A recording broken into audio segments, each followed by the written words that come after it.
I was driving past my son-in-law's house and decided to check on him. But when I saw my wife's car at the gate, a shiny silver Lexus that should have been in our garage, my heart clenched with a premonition of trouble. Something's wrong, I thought, and I quietly approached the window, trying not to give myself away. What I heard inside destroyed and changed my world forever. Before we continue, please subscribe to the channel and let us know where you are listening in the comments. When the old fool finally signs the papers, we'll have everything we planned for. Margaret's voice drifted through the half-open window like poison in my veins. I sat frozen in my car outside Brianna's house, keys still dangling from the ignition. 5 minutes ago, I'd called my daughter to surprise her with dinner plans. "Sorry, Dad, I'm not home." "But Dan's there working on some case files," she'd said cheerfully. Yet here was Margaret's silver Lexus parked brazenly in the driveway. I killed the engine and approached the window on trembling legs. Through the gap in the curtains, I could see them clearly. My wife of 25 years lounging on my daughter's couch like she owned the place, and Dan leaning against the bookshelf with that smug expression I'd grown to despise. "The timeline's perfect," Dan was saying, his lawyer voice crisp with satisfaction. "File in June, claim irreconcilable differences. With the new Iowa statutes, Margaret's entitled to half of everything acquired during marriage, plus spousal support for life." Margaret laughed. That tinkling sound I'd once found charming. "The construction business alone is worth $12 million. Add the rental properties, the vacation home, investments. We're looking at nearly $20 million total." My hands shook as I fumbled for my phone, hitting record just as Dan continued his legal dissertation. The beautiful part is his trusting nature. Alan has no idea we've been documenting his assets for months. Bank statements, property deeds, business valuations, everything's already copied. He gestured toward a manila folder on the coffee table. He practically handed us the keys to his kingdom. 2 years of playing the devoted wife, Margaret said, examining her manicured nails, pretending to care about his boring construction stories, nodding sympathetically when he worried about payroll. God, the man actually believes I love him. A twig snapped under my foot. Both of them froze mid-con conversation, heads turning toward the window like startled deer. I pressed myself against the brick wall, heart hammering against my ribs, sweat beating despite the April chill. "Did you hear something?" Margaret's voice carried a note of suspicion. "Probably just the neighbor's cat," Dan replied after a pause. "You're paranoid." "Can you blame me if Alan discovered this before we're ready?" "He won't. The man couldn't spot a conspiracy if it wore a neon sign." Dan's laughter held nothing but contempt. "By September, you'll be divorced, wealthy, and free to do whatever you want with whoever you want." I forced myself to stay hidden till their conversation resumed, my phone capturing every venomous word. When I finally crept back to my car 15 minutes later, my entire world had shifted on its axis. 25 years of marriage reduced to a legal strategy session between my wife and son-in-law. The folder on that coffee table haunted me. Months of planning, documentation, preparation. While I'd been working 16-hour days to build our future, they'd been systematically mapping its destruction. I sat in the driver's seat, staring at my hands wrapped around the steering wheel, the same hands that had built a construction empire from nothing, that had provided every comfort Margaret enjoyed, that had walked her down the aisle when her own father refused to attend our wedding. Margaret's voice echoed in my memory. "The man actually believes I love him. The worst part, until 30 minutes ago, I absolutely did." The front door opened just as I reached for my car keys. Margaret emerged first, her designer handbag swinging casually at her side, followed by Dan adjusting his tie with practiced precision. Neither expected to find me sitting in my Honda, and the shock registered on Margaret's face like a slap. "Alan." Her voice climbed an octave. "What are you doing here?" I forced my expression into something resembling normally, though my pulse thundered in my ears. 25 years of marriage had taught me to read her moods, but apparently she'd been acting the entire time. "Just finished a job site inspection nearby," I lied smoothly, climbing out of the car. "Thought I'd stop by and see Brianna." Dan stepped protectively closer to Margaret, his lawyer instincts kicking in. Those pale grey eyes studied my face with uncomfortable intensity, searching for cracks in my story.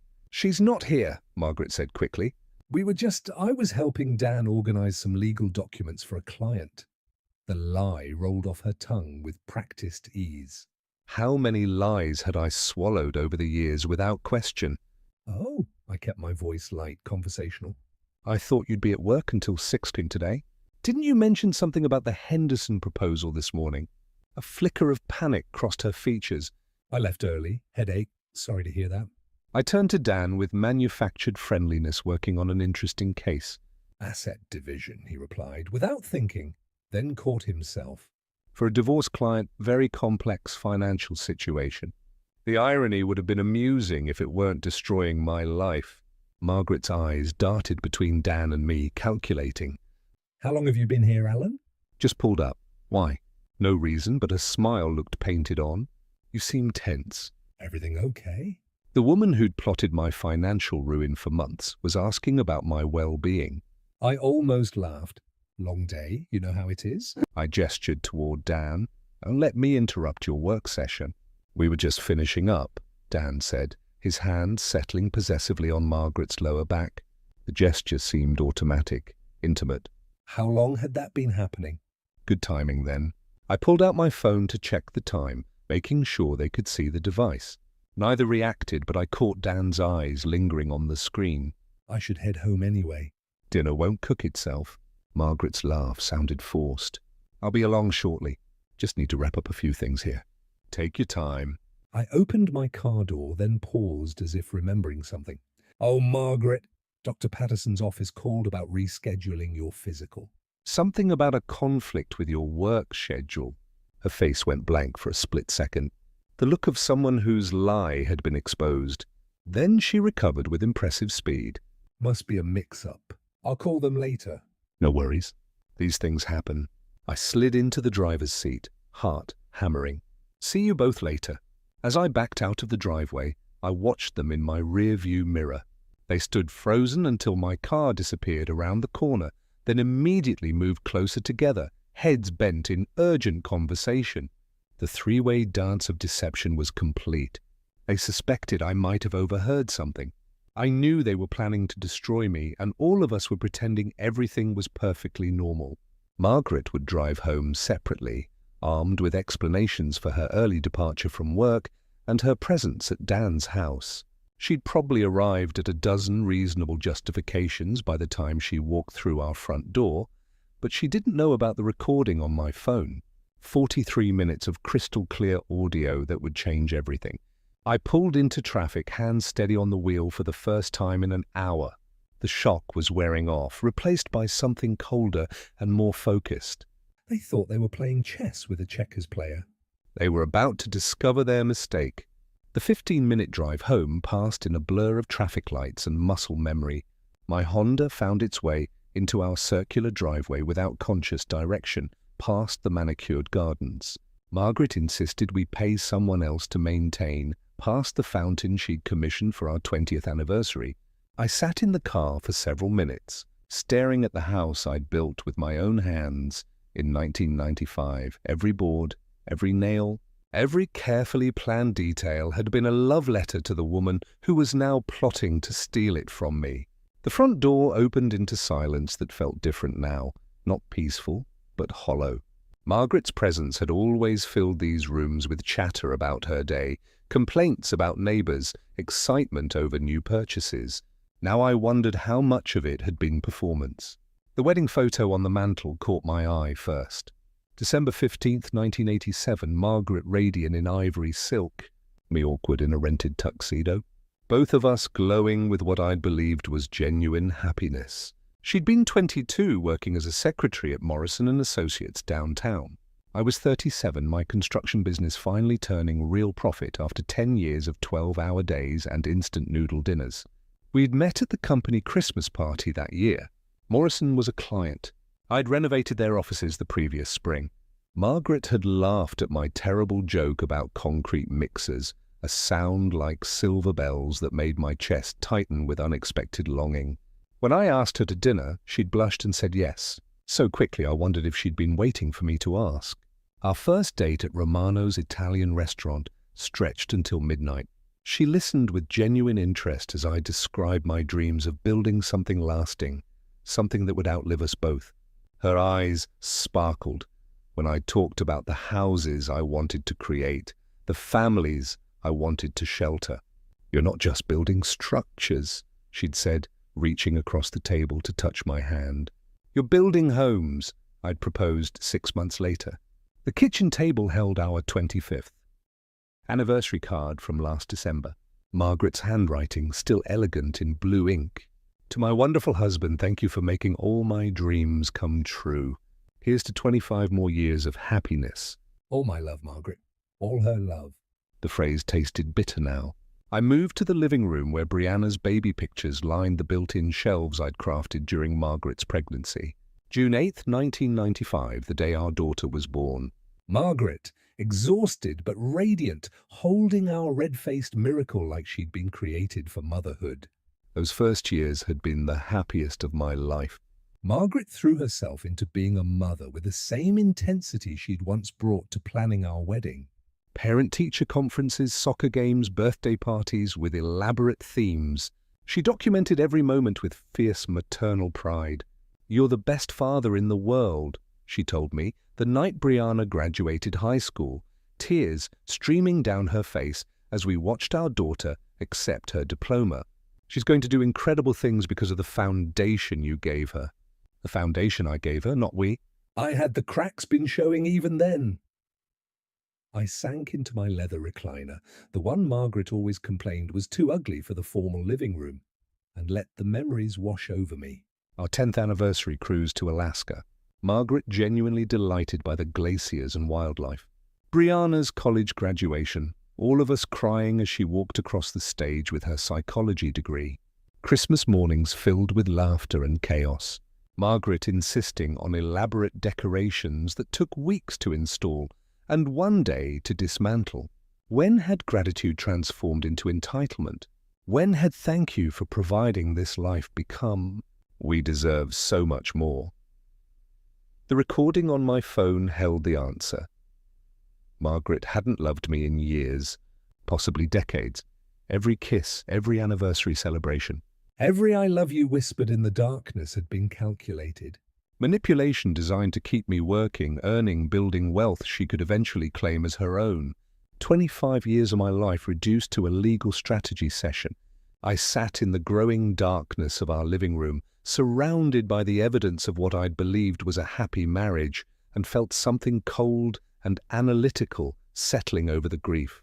Margaret thought she was playing the long game, positioning herself for maximum financial gain while maintaining plausible deniability. She had no idea her husband possessed the same strategic mind that had built a construction empire from nothing. The game was about to change. The living room's silence wrapped around me as I forced myself to think like the businessman I'd always been. When had Margaret's behavior shifted from genuine partnership to calculated positioning? The answer came with uncomfortable clarity. 2020, when Cole Construction landed the Morrison Municipal Center contract. $50 million over 3 years, the largest project in company history. I'd come home that April evening expecting celebration, maybe champagne, definitely the enthusiastic support that had sustained me through every previous milestone. Instead, Margaret had been sitting at the kitchen table with a real estate magazine and a calculator. "This means we can finally afford the house on Elm Street," she'd announced without looking up. "The one with the circular driveway and the pool. The Hendersons are asking $4.2 million. Not congratulations on the achievement. Not pride in the work that would employ 300 people for 3 years.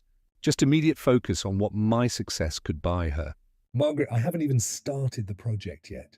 "There's design work, permits, subcontractor negotiations, but the money is guaranteed, right?" She'd finally looked at me then, her green eyes calculating. "I mean, once you sign the contract, the city has to pay." The conversation had lasted 2 hours. She'd mapped out expenditures down to the last detail. The new house, country club membership, luxury cars, European vacations. Not our expenditures, hers. The pronouns had been telling, though I'd been too focused on project logistics to notice. By 2021, the demands had escalated. The country club membership became non-negotiable when the Pattersons joined.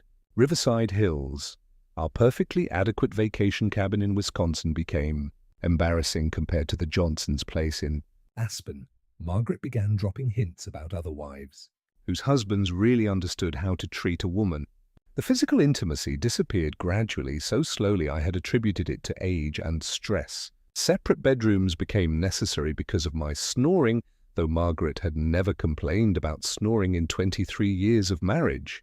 Dinner conversations shifted from discussions of our day to Margaret's detailed accounts of what other families owned, achieved, or displayed.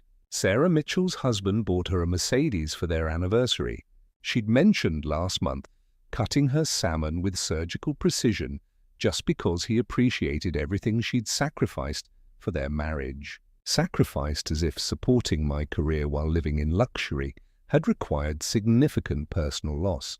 The friendship with Dan had intensified after Brianna's wedding in September 2023. Suddenly, Margaret was fascinated by legal proceedings, asking hypothetical questions about property division and spousal rights for a friend who might need advice. She'd started receiving phone calls that sent her to the other room, claiming they were book club discussions or volunteer committee meetings. How many of those calls had been conspiracy sessions? I pulled out my phone and replayed segments of today's recording. Dan's voice. We've been documenting his assets for months. Margaret's laughter. 25 years of playing the devoted wife. The documentation made sense now. Margaret's sudden interest in my financial reports. Her questions about business valuations, her insistence on joint accounts while maintaining her own separate credit cards. She'd been conducting reconnaissance while I'd been building the very empire she planned to steal. But Margaret had made a crucial error in her strategic planning. She'd underestimated the man who built coal construction from a single truck and a borrowed tool set. The same analytical mind that had navigated 35 years of construction projects, labor negotiations, and municipal contracts was now focused on a different kind of problem solving. They thought they were playing chess with someone who didn't know the rules. Margaret had spent months positioning her pieces while assuming I'd never noticed the board. She was about to discover that her husband understood strategy better than she'd ever imagined. I stood up from the recliner and walked to my home office, where files containing 35 years of business records lined built-in shelves. Tax returns, contracts, partnership agreements, property deeds, everything Margaret thought she'd been secretly documenting. But I knew something she didn't. The real assets weren't in those files. I reached for my phone and scrolled through my contacts until I found the number I needed. Marcus Webb, my accountant, my friend, and the only person who knew about the offshore arrangements I'd established years ago for tax optimization purposes. Time to make a call that would change everything. 3 days of methodical research had transformed my home office into a war room. 2 laptops hummed quietly on the mahogany desk I'd built 15 years ago, their screens displaying bank statements, legal databases, and property records. Yellow legal pads covered every surface filled with columns labeled assets, weaknesses, timeline, and leverage points.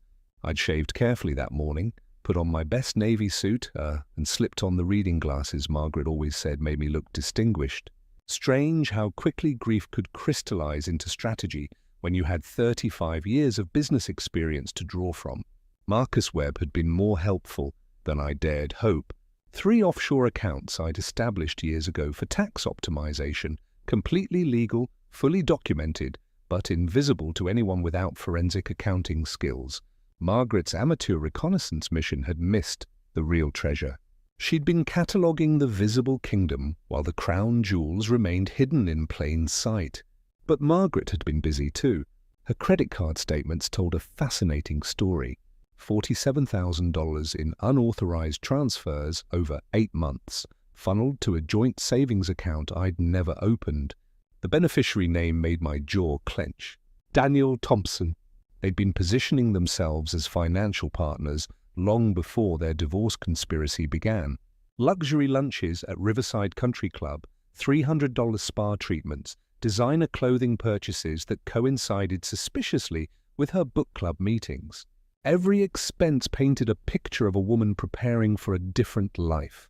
The 8th out of 500 Hamed handbag she'd bought last Tuesday carried particular irony, given that she'd complained about grocery costs just that morning. Dan's vulnerabilities proved even more illuminating.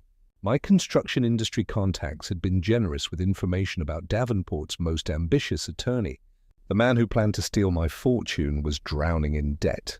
$180,000 in student loans and $8,500 monthly office lease chosen for image over prudence and a growing reputation for cutting ethical corners when payment schedules got tight. Thompson's a sharp lawyer, Jim Morrison from Morrison Concrete had told me over coffee, but he's got champagne tastes on a beer budget.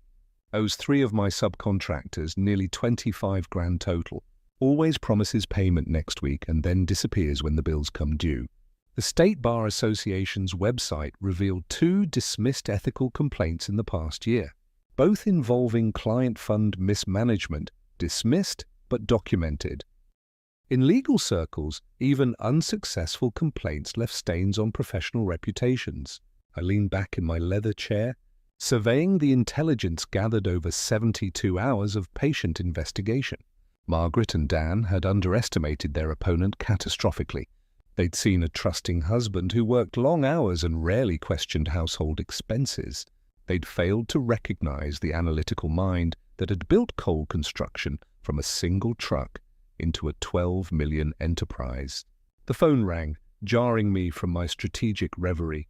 Brianna's name flashed on the screen. "Hey, sweetheart." I kept my voice warm. "Normal. How's your day going?" "Dad, I need to ask you something."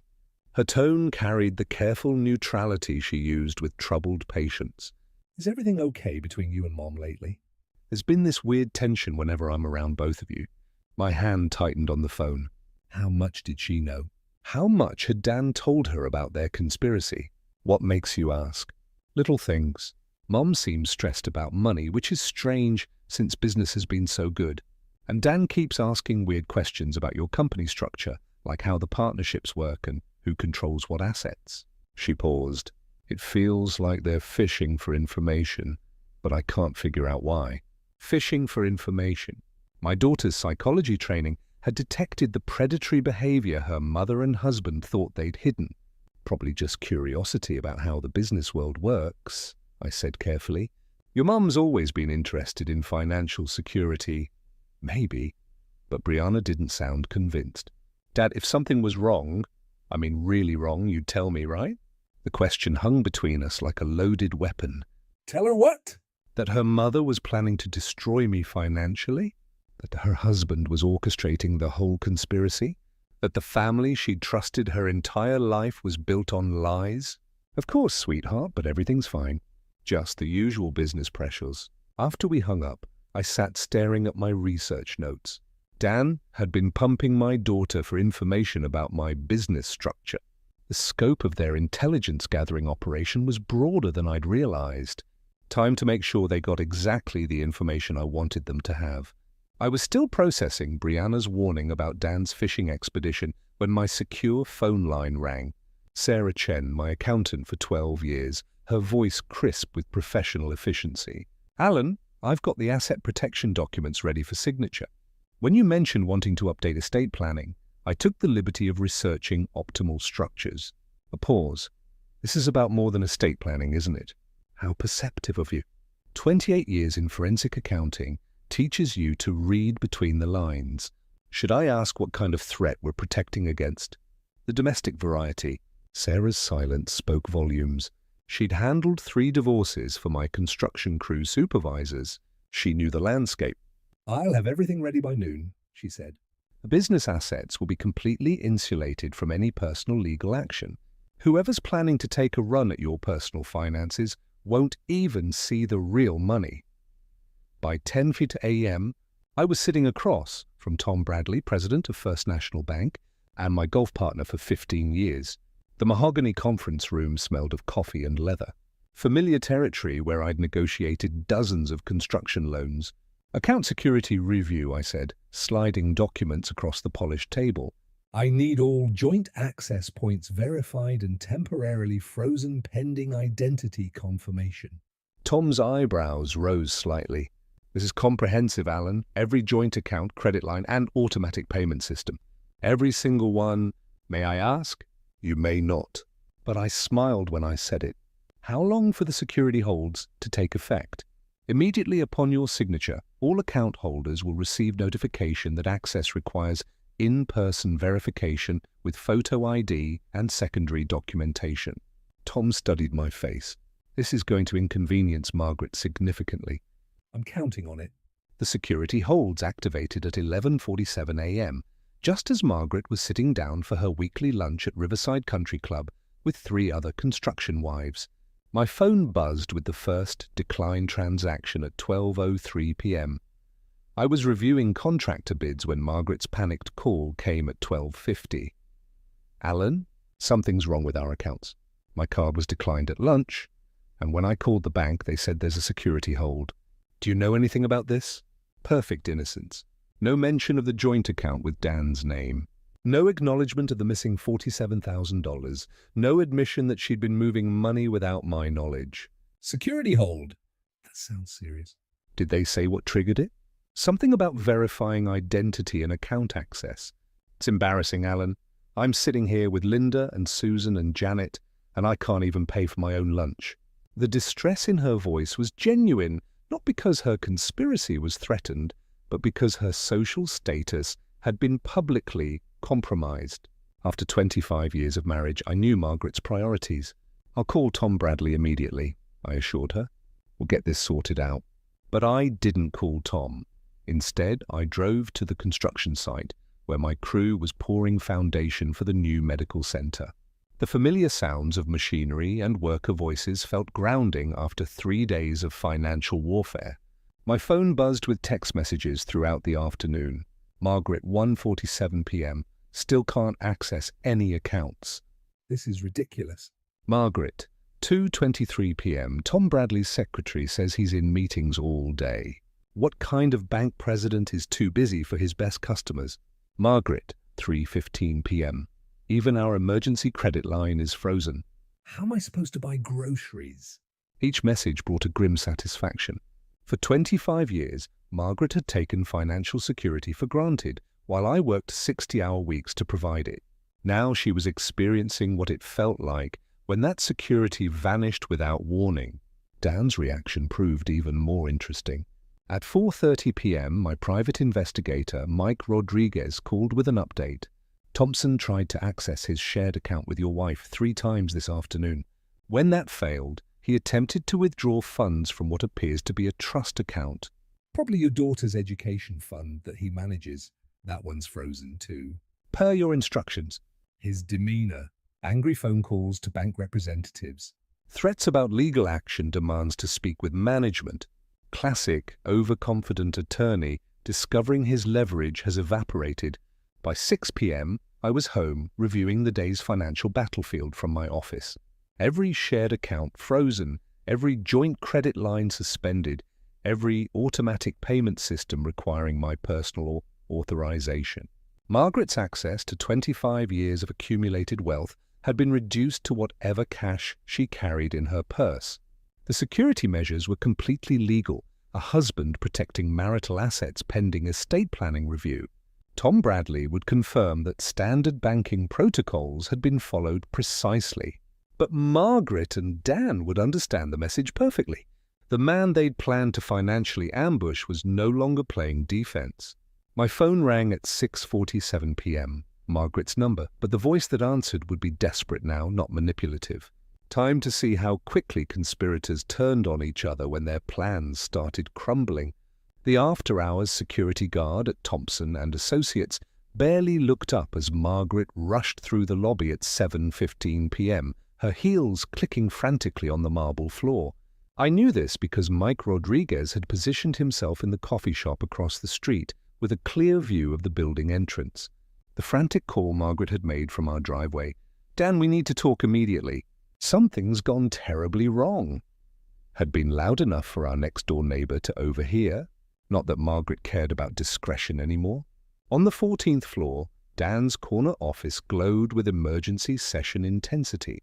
Through his window, anyone with binoculars could see two figures hunched over a conference table covered with documents, their body language screaming, "Crisis management."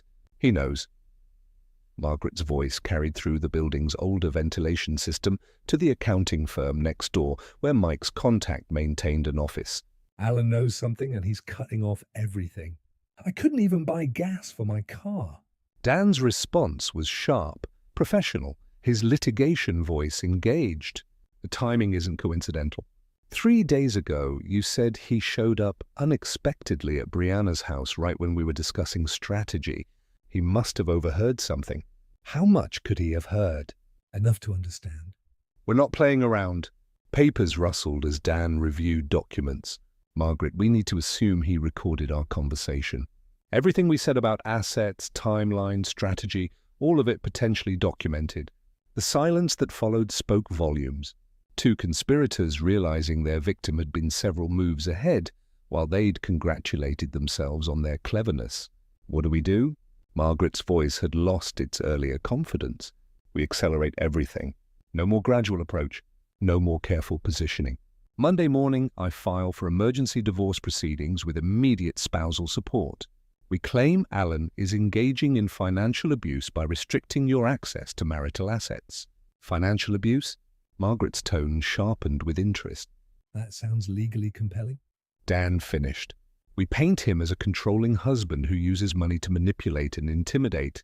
The frozen accounts become evidence of his abusive patterns, not defensive strategy. More wrestling papers. The sound of illegal mind shifting into full attack mode. I'll need you to document instances of emotional abuse, financial control, intimidation tactics. Think back over your marriage. Anytime Alan made financial decisions without consulting you, anytime he questioned your spending, anytime he used money to influence your behavior, that's going to be difficult. Dan Allen's never been controlling about money. If anything, he's been too generous. Then we reframe generosity as manipulation. His providing for you becomes evidence that he created financial dependency to maintain control. Every gift, every luxury, every comfortable lifestyle choice becomes proof of his systematic isolation strategy. The breathtaking audacity was impressive in its scope. They were planning to weaponize 25 years of Alan's dedication and generosity, twisting every act of love into evidence of abuse. What about Brianna? Margaret asked. She's not going to automatically take my side. Her psychology training makes her skeptical of everything. That's actually perfect. Dan's voice carried the satisfaction of a man who'd found his closing argument. Brianna's hesitation to support you immediately becomes evidence of how thoroughly Alan has manipulated family dynamics. We position her psychology training as something Alan exploited to turn his own daughter against her mother's emotional needs. You want to make our daughter a witness against her father? I want to save your financial future, Margaret. Brianna's professional training means her testimony carries extra weight. If she expresses any concern about family dynamics, we frame it as expert psychological opinion, confirming Alan's manipulative patterns. The plan was elegant in its comprehensive evil. Turn the daughter's professional skepticism into evidence against the father. Reframe every act of love as manipulation. Transform defensive financial protection into proof of abuse. Monday morning, Dan continued, I file for emergency restraining orders preventing further asset movement, immediate spousal support of $15,000 monthly, and temporary exclusive occupancy of the marital home. By Wednesday, we'll have him painted as an abusive husband who needs court supervision to prevent further financial intimidation. And if he fights back, then we escalate. Harassment charges if he contacts you directly. Stalking allegations if he investigates our activities. Emotional abuse claims if he questions any of our accusations. Dan's voice carried cold satisfaction. The beauty of domestic abuse law is that denial becomes evidence of guilt. The harder he fights, the more controlling he appears. Margaret's laughter held no warmth. Poor Alan, he has no idea what he's unleashed. 25 years of playing the trusting husband. Time to teach him that nice guys finish last. They spent another hour coordinating their stories, establishing secure communication methods, and preparing for what Dan called total legal warfare. Every conversation, every interaction, every financial transaction would be documented as evidence of Alan's systematic abuse pattern. The conspiracy had evolved from simple asset grab to character assassination campaign designed to destroy not just Alan's finances, but his reputation, his relationship with his daughter, and his standing in the community he'd helped build for 3 decades. As Margaret finally left the building at 9:30 p.m., her phone was already buzzing with Dan's first strategic text. "Remember, you're not an angry wife anymore. You're a terrified victim, finally finding courage to escape your abuser." The war had officially begun. Saturday morning found Margaret and Brianna at Calf Luna, the bistro where they'd shared monthly mother-daughter brunches for 5 years. Margaret had chosen their usual corner table, intimate, private, perfect for confidential conversations. But this time, she'd positioned herself as a woman seeking her daughter's professional help rather than maternal support. "Brianna, I need to talk to you about your father." Margaret's voice carried carefully calibrated vulnerability. I think something's wrong with him mentally. Brianna set down her coffee cup with the deliberate precision she used when shifting into therapist mode. "What kind of wrong, Mom?" "Controlling behaviors, paranoid thinking. He's been restricting my access to our accounts, claiming it's for security reasons." But Margaret let her voice trail off, allowing her daughter's imagination to fill the blanks. "How long has this been going on?" Months, maybe longer. I just attributed it to work stress. But yesterday, he completely froze me out of every account we share. I couldn't even buy lunch. Brianna leaned forward, her psychological training engaged despite personal involvement. "Mom, financial control can be a form of domestic abuse, but it can also be legitimate financial management during business transitions or legal concerns." What's Dad's explanation? The question was too direct, too professionally neutral. Margaret had expected emotional support, not clinical analysis. He claims it's routine account security, but Brianna, I've been married to him for 25 years. This isn't routine. This is punishment for something. Punishment for what? Margaret hesitated. How much could she reveal without exposing her own conspiracy? I think he suspects I've been questioning our marriage. Maybe he's trying to intimidate me into staying. Mom? Brianna's voice carried the patience of someone who'd spent years treating manipulative patients.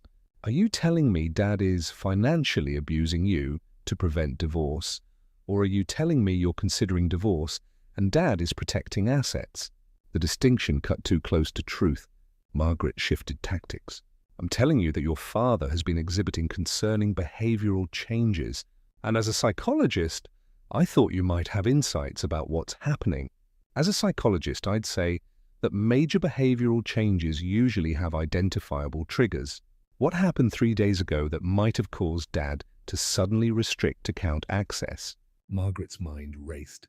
Brianna was too well trained to accept emotional manipulation without evidence. Every question revealed the gaps in Margaret's victim narrative. I don't know what triggered it. That's what scares me. But Brianna was studying her mother's face with clinical detachment, reading micro-expressions and verbal inconsistencies with professional skill. Mom, are you asking for psychological advice or are you asking me to take sides in a marital conflict? The blunt question shattered Margaret's manipulation strategy. Her daughter wasn't going to provide the emotional support that would validate her victim narrative. I'm asking you to help me understand what's happening to our family. Then I suggest you have an honest conversation with Dad about his concerns instead of asking me to psychoanalyze him based on your interpretation of his behavior. Margaret left the calf. 20 minutes later, furious at her daughter's professional detachment and worried about the implications. If Brianna refused to automatically support her mother's claims, the victim narrative would collapse under professional scrutiny.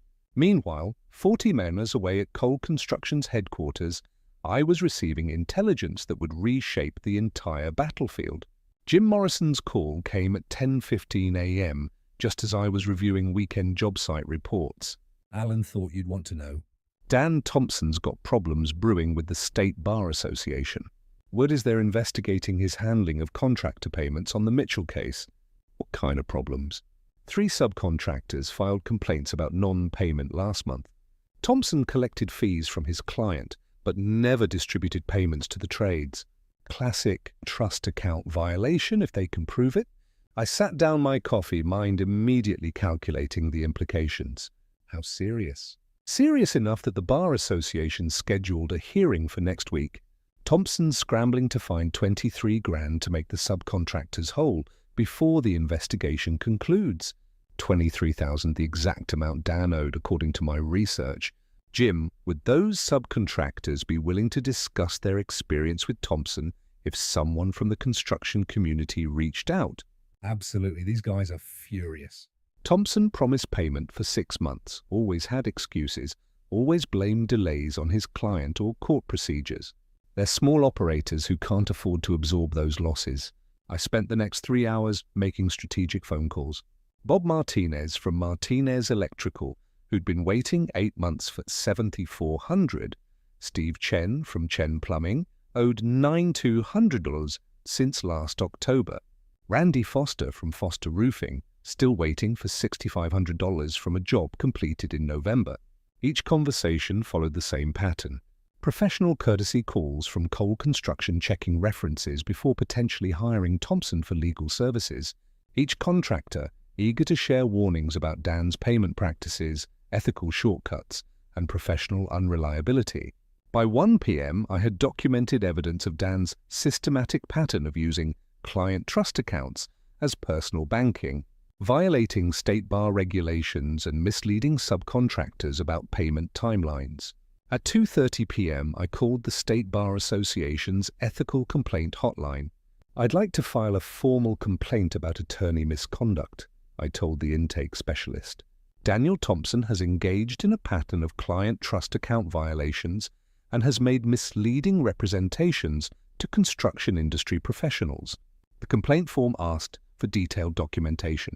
I provided contractor names, amounts owed, timeline of misrepresentations, and evidence of Dan's systematic abuse of client funds. 3 additional contractors agreed to serve as witnesses if needed.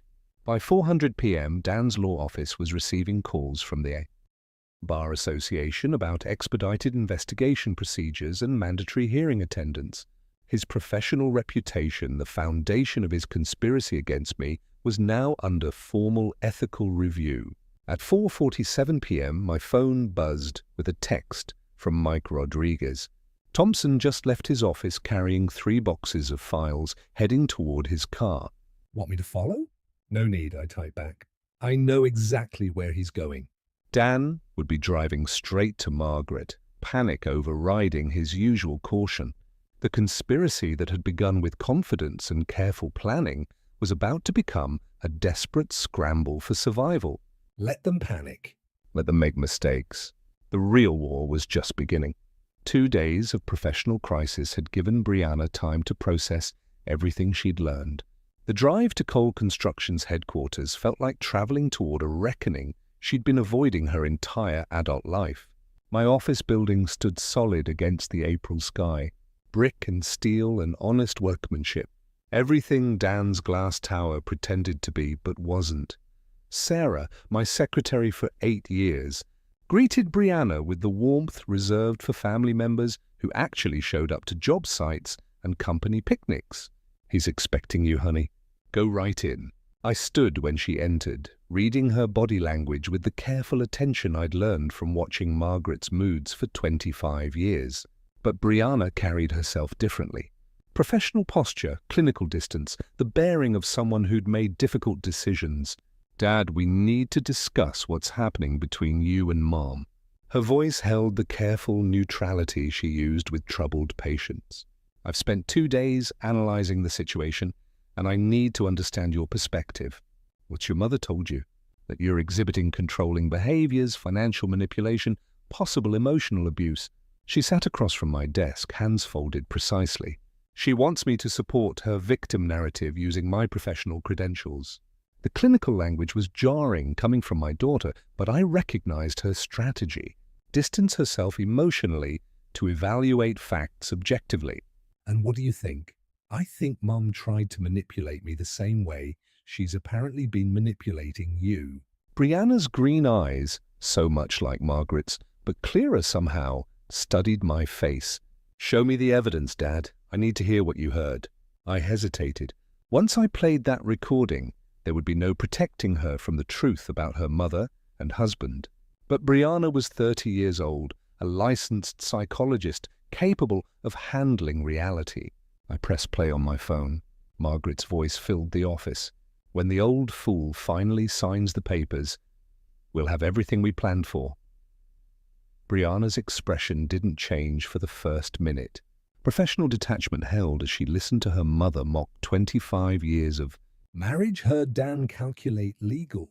strategies for maximum financial damage absorbed, their cold discussion of timeline and asset division. But when Margaret said 25 years of playing the devoted wife, Brianna's composure cracked slightly, her hands clenched once, then relaxed. The recording ended. Silence stretched between Us like a bridge neither wanted to cross first. "Oh, you..." known, she asked, finally. 6 days. "I overheard this conversation at your house last Tuesday." "And you've been what?" "Building a defense strategy while pretending everything was normal." Something like that. She leaned back in her chair, processing. "Mom asked me to evaluate your mental state. She wanted me to provide professional opinion that you were exhibiting abusive patterns." "What did you tell her?" "That I couldn't ethically assess someone without proper evaluation. That her claims seemed inconsistent with your established behavioral patterns." Brianna's voice carried a note of anger now. "She tried to use my training as a weapon, Dad, against you and against professional standards." The weight of betrayal, not just mine but hers, settled between us. "I'm sorry you've been dragged into this, sweetheart. I'm not..." Her tone sharpened with resolve. "I'm glad I know the truth. The question is, what happens now?" I studied my daughter's face. Seeing strength I'd helped build, but independence I couldn't control. "That's your choice, Brianna." "I won't ask you to choose sides. I already have." She stood up. "Decision made. I choose truth over family loyalty. I choose evidence over emotion. And I choose to support the parent who didn't try to manipulate my professional ethics." Relief flooded through me, followed immediately by concern. "What about Dan? What about him?" Her voice went cold. "My husband participated in a conspiracy to financially destroy my father while using my psychology practice as cover." "That marriage is over." "Brianna, Dad, I'm not making this decision in anger. I'm making it based on character assessment and behavioral evidence." She moved toward the door, then paused. "I'll testify honestly about family dynamics if needed, but I won't be anyone's weapon, including yours." "I understand." "Good, because there's one more thing I need to do." She left my office with the determined stride of someone who'd found moral clarity in a situation designed to destroy it. 20 minutes later, she'd be walking into her own home to confront the man who'd betrayed not just me, but the professional ethics she'd spent years building. I sat alone in my office, surrounded by the evidence of 35 years of honest work, and felt something I hadn't experienced since this nightmare began. Hope that truth might actually matter. Brianna's key turned in the lock at 7:30 p.m., and Dan's startled expression revealed he hadn't expected her home early. He sprawled on our living room couch, legal documents scattered across the coffee table, a half-empty whiskey bottle within reach. "We need to talk," I announced, setting my purse down with deliberate precision. Rough day. He didn't look up from whatever case file he was pretending to review. The Barrett deposition got postponed again. "I know about the conspiracy, Dan." His head snapped up. The careful lawyer's mask slipped, revealing something desperate underneath. "What conspiracy?" "The one where you and my mother planned to financially destroy my father while using my psychology credentials to support false abuse allegations." I remained standing, maintaining advantage. "I heard the recording." Every word. He sat down his whiskey glass with exaggerated calm. "Brianna, I think you're misunderstanding." 25 years of playing the devoted wife. Sound familiar? The color drained from his face. Dan Thompson, who could argue cases before the state Supreme Court, suddenly looked like a man watching his world collapse. "How much did you hear?" Everything. Asset division strategy, timeline, your fee calculation, Mom's performance reviews. I sat across from him, maintaining professional distance. Was our entire marriage part of this plan? 3 days later, Margaret discovered that social destruction moved faster than legal proceedings. The Riverside Country Club's dining room buzzed with Saturday brunch conversation, but clusters of women fell silent as she approached their tables. Linda Patterson, her bridge partner for 5 years, became fascinated by her eggs, Benedict, when Margaret stopped to say hello. Susan Morrison claimed an urgent phone call rather than continue their conversation. By the time Margaret reached her usual table, she understood that the conspiracy had become public knowledge. Margaret, dear. Janet Crawford's voice carried false sweetness. We missed you at the planning committee meeting yesterday. What meeting? I wasn't informed. Oh, didn't you get the message? We had to make some organizational changes. You understand? Margaret was beginning to recognize the pattern. Phone calls not returned, invitations rescinded, social doors closing with whispered efficiency. Meanwhile, I conducted my own campaign with considerably more success. 35 years of honest dealing had earned me credibility that no legal maneuvering could destroy. My lunch with Tom Bradley at the bank proved strategically productive. I shared concerns about family difficulties with just enough detail to establish facts without appearing vindictive. Margaret and our son-in-law apparently developed concerning plans regarding our assets. I mentioned over coffee. I've had to implement protective measures. Tom's response was exactly what I'd hoped for. Professional understanding mixed with personal sympathy for a friend dealing with family betrayal. The Chamber of Commerce board meeting that evening proved equally valuable. When Jim Morrison asked about Margaret's absence from the recent fundraising dinner, I explained with genuine sadness about marriage difficulties that have come to light. Sometimes you discover people aren't who you thought they were, I said, allowing disappointment to show. 2 years of marriage, and it turns out she was planning. Well, I'm grateful I found out when I did. By Sunday evening, Margaret's social isolation was complete. The country club membership committee scheduled a routine review of her status. The charity board accepted her resignation from positions she'd never submitted. Dan's professional collapse accelerated alongside Margaret's social exile. 3 major clients terminated relationships, citing concerns about judgment and ethical standards. The Miller Industries account, worth $200,000 annually, sent a formal letter expressing loss of confidence in counsel's professional discretion. Margaret's frantic Sunday night call to Dan carried desperation I could hear through their apartment's thin walls.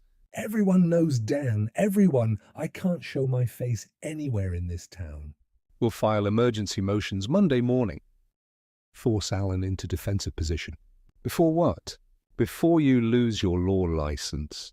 Before I move back to my sister's house in Minnesota. Their mutual recrimination session lasted until midnight. 2 conspirators discovering that shared guilt wasn't the same as shared solutions. Tomorrow would bring their last desperate gambit. I was ready. Monday morning found Margaret in Linda Hawthorne's downtown office, a divorce attorney whose reputation for scorched earth tactics had earned her both notoriety and high fees.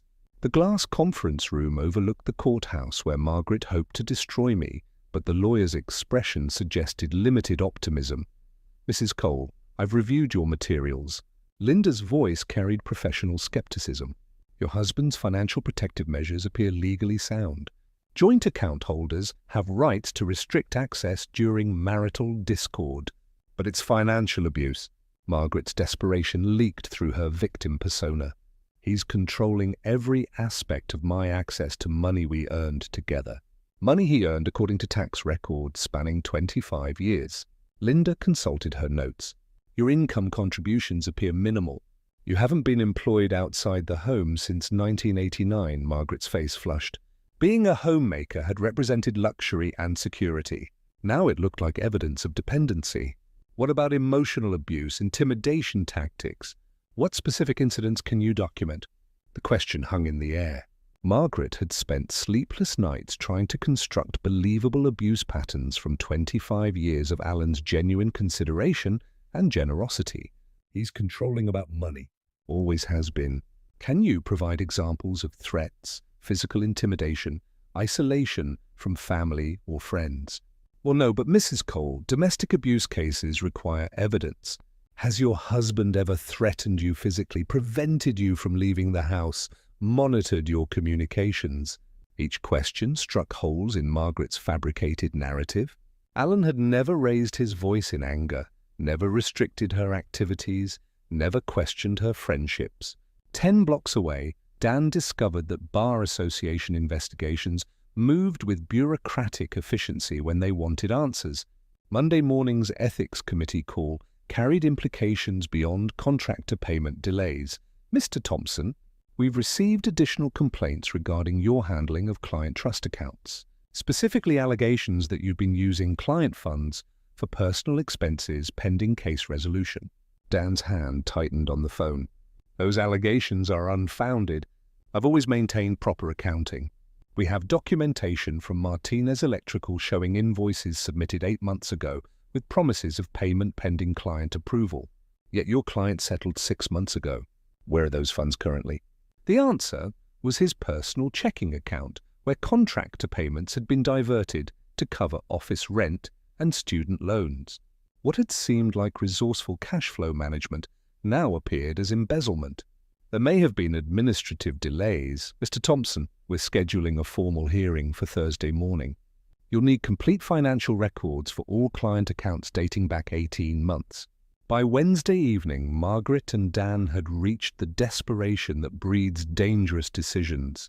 Their emergency strategy session in Dan's nearly empty office felt like generals planning a final assault with no ammunition. "We have to file domestic violence claims," Margaret announced with false confidence. "It's the only way to force him into defensive position." "Margaret, false domestic violence allegations are felony charges if we're caught, given the evidence he probably has." "What evidence?" "I've never said anything in front of cameras or witnesses that would contradict." She stopped, remembering the recording that started this cascade. "The recording proves we were planning financial strategy, not documenting his abuse. So we reframe it. Your legal expertise, my victim testimony, make the narrative about long-term emotional manipulation and financial control." Dan stared at her across the conference table. 6 months ago, she'd been a bored housewife seeking excitement. Now she was proposing perjury in federal court. "If this fails, we're both facing criminal charges. If we don't try, I'm facing poverty and you're facing disbarment anyway." Margaret's voice carried the calculation of someone who'd lost everything except the ability to take others down. "At least this way we go down fighting." Thursday morning's restraining order hearing would determine whether their Hail Mary succeeded or whether they'd simply provided Alan with more conspiracy evidence. Neither realized their opponent had spent the entire week documenting every phone call, every desperate meeting, every lie they'd told to lawyers and friends. Alan Cole wasn't just defending himself anymore. He was building a prosecution case. The Davenport County Courthouse felt different on May 1st, as if 35 years of honest reputation had crystallized into something tangible I could carry into battle. Judge Patricia Hendricks presided over domestic relations court with no-nonsense efficiency, having seen every form of family deception imaginable. Margaret sat at the plaintiff's table with Linda Hawthorne, wearing the carefully chosen outfit of a battered wife. Conservative dress, minimal makeup, nervous demeanor that might have been genuine given the stakes. Mrs. Cole, Judge Hendricks began reviewing the emergency restraining order petition. "You allege your husband has engaged in financial abuse and intimidation. Can you describe specific incidents that led you to fear for your safety?" Margaret's voice trembled with practiced vulnerability. "Your Honor, for months, my husband has been restricting my access to our accounts, monitoring my spending, making threats about what would happen if I tried to leave." "What kind of threats, Mrs. Cole?" "Financial threats. That I'd be left with nothing. That he'd use his business connections to destroy my reputation." Margaret paused for effect. "Last week, he completely cut off my access to money, even for basic necessities. I watched my wife of 25 years PJJ herself with increasing confidence. Each lie built upon the previous one, creating fictional abuse from a man who'd spent decades providing every comfort she'd demanded." Judge Hendricks turned to my attorney, James Morrison. "Does the defendant wish to respond?" James stood with calm authority, earned through 30 years practicing law without suborning perjury. Your Honour, we have evidence that Mrs. Cole's claims are not only false, but part of a deliberate conspiracy to defraud the defendant of marital assets. That's a serious allegation, Counsellor. We have audio recording of Mrs. Cole and her co-conspirator, Daniel Thompson, planning this exact scenario 6 weeks ago. Margaret's face went white. Linda Hawthorne whispered frantically in her client's ear. But damage control was impossible when your entire case was built on lies. I'd like to present Exhibit A, James continued, connecting his phone to the courtroom's audio system. Margaret's voice filled the chamber. When the old fool finally signs the papers, we'll have everything we planned for. For 43 minutes, Judge Hriss listened to the complete conspiracy unfold. Margaret's mockery of our marriage, Dan's legal strategies for asset seizure, their calculated plan to manipulate Brianna's psychology credentials. The man actually believes I love him, Margaret's recorded voice declared with casual cruelty. I watched my wife's fabricated victim narrative crumble in real time. Her coach testimony about fearing for her safety became absurd when contrasted with her recorded laughter about manipulating the old fool. Judge Hriss stopped the recording. Mrs. Cole, do you have any response to this evidence? Margaret's mouth opened and closed silently. Linda Hawthorne's face had gone pale as she realized her client had used her to file fraudulent court documents. Your Honor, Linda said carefully, I request permission to withdraw from this case. I was not informed of these circumstances when I agreed to representation. Motion granted. Judge Hendricks fixed Margaret with the stares she reserved for perjurers. Mrs. Cole, I'm dismissing your restraining order petition with prejudice. Furthermore, I'm referring this matter to the District Attorney's Office for investigation of possible perjury charges. The gavel fell with finality that echoed through the courtroom. 2 weeks later, the divorce settlement reflected Margaret's spectacular miscalculation. Her documented deception eliminated any claim to spousal support, and the prenuptial agreement she'd forgotten, signed eagerly in 197, limited her to minimal asset division. Dan's law license suspension became permanent revocation when the Bar Association discovered $127,000 in missing client funds. Last I heard, he'd moved to Nebraska and was working as a paralegal. Brianna filed for divorce the day after the hearing, citing irreconcilable differences. She's building a new practice focused on family therapy with particular expertise in recognizing manipulation patterns. 6 months later, Margaret works retail at the same mall where she once spent my money on luxury items. The irony isn't lost on either of us. I rebuilt Cole Construction's reputation stronger than before. The house feels different now, quieter but honest. No more performed conversations or calculated affection. Just the sound of rain on windows I built with my own hands in a home that's finally mine again. Margaret had been right about one thing. I really had believed she loved me. Now I know the difference between love and performance. If you like this story, please like this video, subscribe the channel. Thanks for watching.